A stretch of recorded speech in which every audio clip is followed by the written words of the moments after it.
Dernièrement, on est en train de regarder quelques questions. Il y a plusieurs questions qui reviennent sur la question de Dieu et l'existence de Dieu. Puis on a parlé de quelque chose la dernière fois qu'on était ensemble, c'était d'où vient Dieu? S'il existe, d'où il vient? Puis j'ai expliqué ça exactement, son adresse et toutes les choses que tu peux le voir sur une carte. Et non, pas exactement. Mais Dieu se trouve. Même, il ne se cache pas du tout. Et donc, on a regardé cette question-là, puis je vais regarder une autre question qui revient souvent parce que durant les dernières plus que 49 ans, presque 50 ans, 50 ans, 50 ans, 50 ans, oui, c'est ça. Et 50 ans, ça fait 50 ans que je connais, que j'ai devenu chrétien. Et je me sens en train de toujours apprendre. Donc, oui, 50 ans, non, pas vraiment. Mais ça passé et le Seigneur m'a montré des choses. Mais une des questions qui revient souvent, si Dieu existe, pourquoi la souffrance? Comment est-ce que le monde souffre si Dieu existe? Et au début, ça me frappait. J'ai dit, ouais, c'est une bonne question. Excepté une chose que j'ai découvert. Et quelque chose que les gens disaient avant. Rapport. C'est quoi le rapport entre les deux? C'est quoi le rapport entre la souffrance et l'existence de Dieu? Mais si Dieu existera, il n'y aura pas de souffrance. Qui dit ça? Qui te dit ça? Qu'il n'y aura pas de souffrance si Dieu existe? Il y a quelqu'un qui a pris une idée ou plusieurs ont pris des idées puis ont dit, mais si j'étais Dieu, j'arrêterais la souffrance. Le monde ne sera plus malade, il n'y aura pas des choses qui arrivent, il n'y aura pas de mal. C'est un peu dire, Dieu n'existe pas parce que j'aime pas la manière qu'il fait des choses. S'il existerait, il ferait des choses comme moi je voudrais. Il dit des choses qui sont assez claires, puis il essaie d'expliquer. Il y a un des livres où le héros, le personnage de le livre souffre le plus, c'est Job. Et Dieu dit, mais écoute, Job, je vais t'expliquer des petites choses. J'aimerais t'expliquer qu'est-ce qui est en train de se passer dans ta vie, mais premièrement, laisse-moi t'expliquer pour la création et toutes les autres choses. Et Job est dépassé. Il dit, je comprends rien. Même si Dieu voulait l'expliquer. Mais qu'il y avait une raison pour qu'est-ce que Job a vécu. Et que Dieu est Dieu. Et même Job était d'accord avec ça. Il a dit, oui, et il a confessé d'une bout du livre à l'autre, c'est ça qu'il confesse, c'est que Dieu est Dieu. Et j'ai confiance en lui. Parce qu'il y a la souffrance dans le monde ou souffrance dans ta vie, ne va pas dire que Dieu n'existe pas. Et si tu souffres et tu pries Dieu, ça ne va pas dire que Dieu n'écoute pas. Dieu est en train d'écouter, Dieu est en train d'agir. Je n'ai pas toutes les réponses à ça. Mais une chose que je peux te garantir, il n'y a pas de rapport entre son existence et la souffrance de l'humanité. C'est quoi la souffrance vient souvent? Un principe qui est dans la Bible. C'est répété souvent, mais moi, je vais lire la fois que c'est dit. Hein. Luc, excuse-moi, Galates, chapitre 6, verset 7.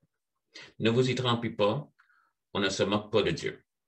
Ce qu'un homme aura semé, il le moissonnera aussi. Ça, c'est vrai avec des hommes, des femmes, des sociétés, des pays, l'être humain en général. Ce qu'on sème, on va récolter. Puis on récolte une semence selon qu'est-ce que nous avons semé. J'ai grandi dans les années 50 où on était enseigné, jeune, comme la sexualité, le sexe en dehors du mariage était mauvais. Mais naturellement, il y avait du monde dans ce temps-là qui décline d'œil. Mais quand même, en général, c'était enseigné. Dans les années 60, on a eu sexe libre. Lâche-là, on y va. Puis si Steven Still chantait, si tu peux pas être avec celle que tu aimes, aime celle avec qui tu es, puis lâche-toi, mon gars, puis il n'y a pas de conséquences. Je me rappelle le film québécois que j'ai vu, là, de deux gars dans une... je ne me rappelle pas leur nom, mais... Ça, c'était le chanson. Mais en tout cas, c'est la même chose. Lâche-toi là. Il n'y a pas de conséquences. Mais comment ça va, les conséquences? Les conséquences qui est venu avec des maladies vénériennes, venu avec des mariages qui sont en train de briser, venu avec des millions de bébés en train d'être tués dans l'avortement. On a récolté ce qu'on a semé. Je rappelle d'avoir vu une émission de télévision qui était assez, on veut dire, tu sais, base, pas négatif, pas sur la sexualité, pas sur rien, juste quelque chose que la famille écoutera. Et au milieu de ça, il y avait une scène où il y avait deux filles en train de voyager, puis ils partageaient une chambre, puis ils étaient dans la chambre en train de discuter, puis c'était deux jeunes filles, peut-être, ils étaient, peut-être de 18-19 ans, ou peut-être juste du début des 20 ans. Puis une des filles dit à l'autre fille, dis-moi pas, tu es encore vierge. Ça se peut pas, comme si c'était la pire chose au monde. Et c'était une émission familiale, c'était une émission assez good, pas de violence, pas rien. Juste, et tu voyais pas de sexualité ou d'autres choses, juste. Mais c'était s'aimer. Que la pire chose d'être, c'est d'être vierge. On a continué à s'aimer, puis s'aimer. Aujourd'hui, des millions et des millions de bébés tués. On a l'esclavage sexuel, on a des enfants en train d'être vendus comme esclaves sexuels, on a des choses incroyables. On a semé à quelque chose. Et la souffrance est incroyable à travers le monde. Et on va le cacher, en disant c'est pas si pire que ça encore. Mais ça, il y a de la souffrance. Et la souffrance par le but de l'argent. Quelqu'un veut quelque chose. Je me rappelle d'une histoire que j'ai lue dans les journaux. Un jeune voulait les espadrilles de quelqu'un, un autre jeune, puis il l'a tué. Il y avait, tu sais, semence. Il y avait quelqu'un qui a souffert.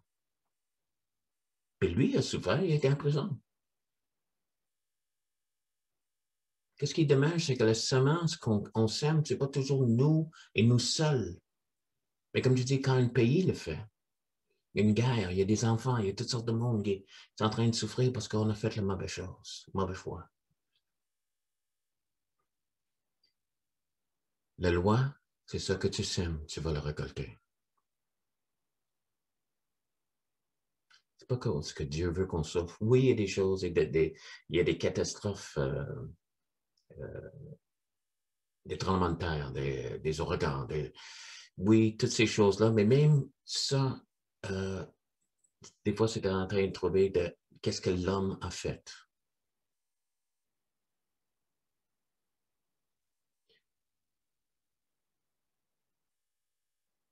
Je crois qu'il y a la souffrance que l'homme n'a pas faite. Et je n'ai pas toutes les réponses là-dessus. Mais une chose que je suis certain, c'est que si cette souffrance vient, comme je dis, d'une catastrophe naturelle, c'est pas parce que Dieu existe ou n'existe pas. Il y a des réponses à ça aussi.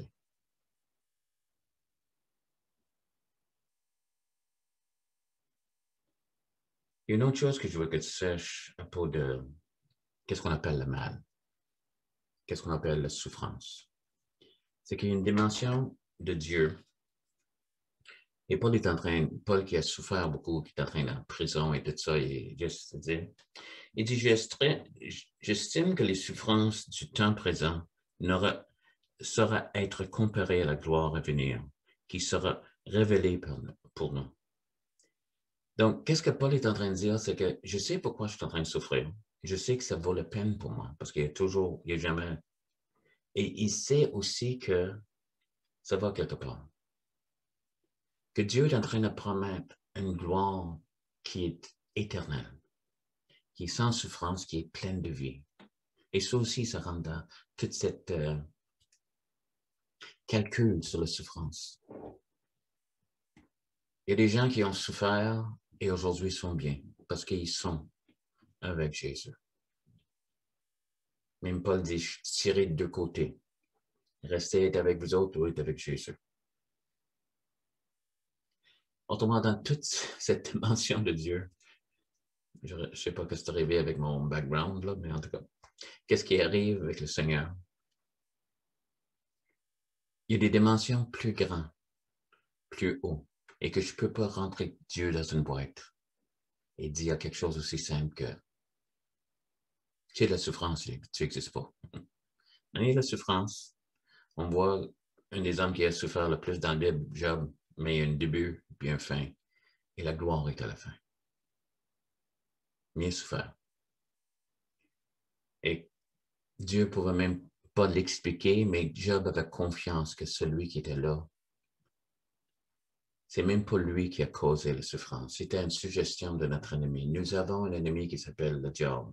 Et lui existe aussi. Si Dieu existe, le diable existe. Et il t'haït. Il apparaît toujours comme ange de lumière, puis j'ai la meilleure chose pour toi, puis tu vas voir, puis tu vas dans, comme j'ai dit, le sexe libre, tu vas voir, hey, wow. Tout le monde va être tellement heureux avec ça. Et tu vois tous les corps brisés. Des jeunes hommes et des jeunes femmes qui sont brisés à travers les différentes décennies que moi j'ai existé. Mais c'est comme ange de lumière. Et la souffrance vient. Il y a des souffrances, comme je dis, je n'ai pas d'explication. C'est naturel et ça a l'air qu'on a affecté même la nature nous-mêmes. Mais il y a beaucoup, et je dirais la majorité des souffrances vient parce que l'homme a s'aimé. Et qu'est-ce qui est dommage? Beaucoup de monde ont subi, ont récolté. Mais que tu sois d'accord avec ça ou non, s'il y a de la souffrance, il n'y a rien qui indique que Dieu n'existe pas. Il t'aime. Il ne veut pas qu'on vive notre vie en souffrance. Il est venu pour te donner la vie et la vie en abondance. Je veux juste prier pour toi. Seigneur, je demande que tu expliques à ceux qui sont en train de m'écouter. Premièrement, ceux qui ne te connaissent pas, qui peuvent te chercher parce qu'ils vont te trouver. Seigneur, tu es là et tu es capable. Et Seigneur, je demande que tu prends cette vérité et tu le rendes clair parce que je suis limité dans mes paroles. Que non, tu ne veux pas qu'on souffre. Mais si la souffrance existe, ça n'enlève pas ton existence et même que tu es une aide présente dans notre temps de trouble. C'est ça que ta parole dit. Révèle ton salut à ceux qui ne te connaissent pas et révèle-toi à ceux qui sont en train de lutter. Ils te connaissent, mais ils se posent des questions. Pourquoi? Pourquoi ça va mal? Et je demande que ça leur donne l'espoir que ça aussi va passer. Merci Jésus. Raconte leurs besoins maintenant dans le nom de Jésus. Merci de m'avoir écouté. Tous les dimanches soirs à 7 heures, ça c'est 19 heures, heure de l'Est, ça c'est au Québec. Tu pourras venir avec nous. On a ces questions qu'on élève. Des fois, c'est des études qu'on va faire ensemble, mais souvent, c'est juste des questions que le monde a, et un peu comme ces questions-ci. Et on va passer du temps en train de parler. On passe du temps en prière, en train de parler de ces besoins-là. Et si tu as un besoin, on va prier pour toi. Donc, tu es bienvenu. Voici, tu vois notre adresse Zoom en dessous et tu peux nous rejoindre par ça. Et écrivez-moi aussi. Si tu as des questions, tu n'es pas satisfait avec ma réponse aujourd'hui. Ça aussi, c'est correct. Juste écris-moi, pose-moi tes questions, je vais essayer de les répondre. Mon adresse courriel est là. Écris-les toujours à Pastor Don, parce que là, je vais savoir c'est de toi, parce que j'ai d'autres courriels pour d'autres sujets aussi. Mais, Pastor Don, on va parler des questions qu'on a maintenant. Sois béni et À la prochaine.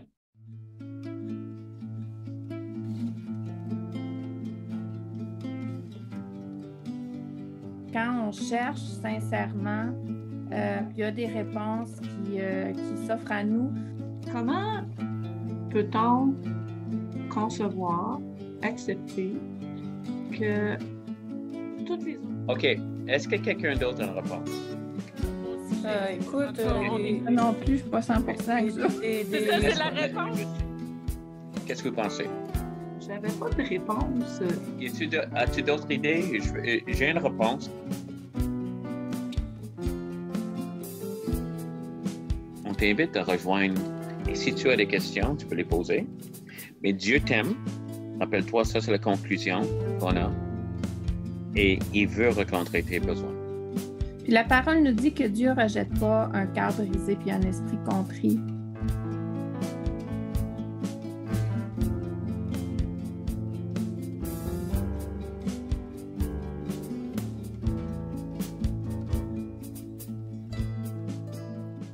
Sois le bienvenu.